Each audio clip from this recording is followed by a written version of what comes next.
Имаше време, в което се губех. Губех се в хора, в думи, в любов, която не беше цяла. Давах всичко, до последно, до болка. И се питах, какво още трябва да направя, за да бъда избрана. Но никой не ми каза най-важното.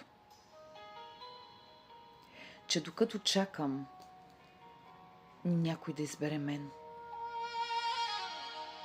аз изоставям себе си. И тогава дойде онзи момент, в който вече не можеш да си затваряш очите. Не светлина, а истина. Болезнена, сурова, неудобна. Истина, която те разкъсва отвътре, за да те събере отново. Видях всичко. Видях къде съм мълчала, когато съм искала да крещя. Видях къде съм оставала, когато съм искала да си тръгна.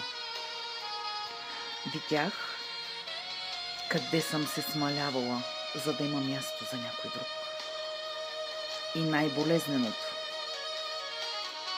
видях, че съм обичала другите повече, отколкото себе си. И тогава в мен се изправиха две жени. Едната плачеше, молеше, искаше да остане. Другата беше тиха, но силна. И каза само едно: стига. И в този момент аз направих избор, който бе промени завинаги. Избрах да си тръгна. Не защото не обичах, а защото започнах да обичам себе си. Да, боли. Боли да пуснеш. Боли да се откъснеш. Боли да избереш себе си, когато си свикнала да избираш другите. Но има една по-голяма болка. Да останеш там, където не си избрана. И аз отказах да живея така. И знаеш ли?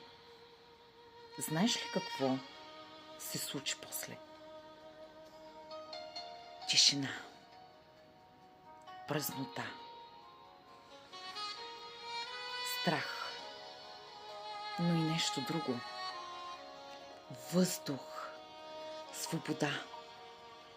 Живот. Започнах да дишам за пръв път истински.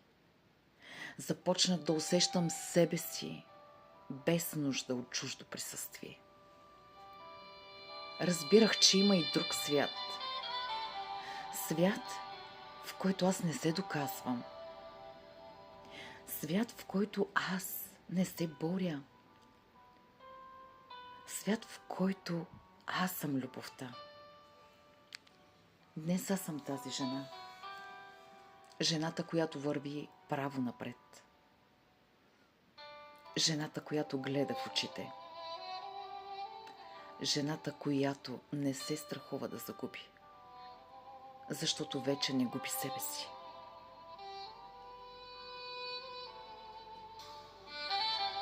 Очите ми,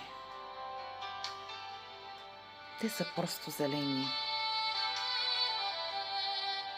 Като тюркоазени води на огромен океан. Те са дълбоки. В тях няма нужда. Няма страх. Има истина. И ако трябва да кажа само едно нещо. В един момент разбираш, че никой няма да те избере така, както ти самата можеш да избереш себе си. И тогава спираш да чакаш. Спираш да се доказваш. Спираш да се губиш. И започваш да живееш.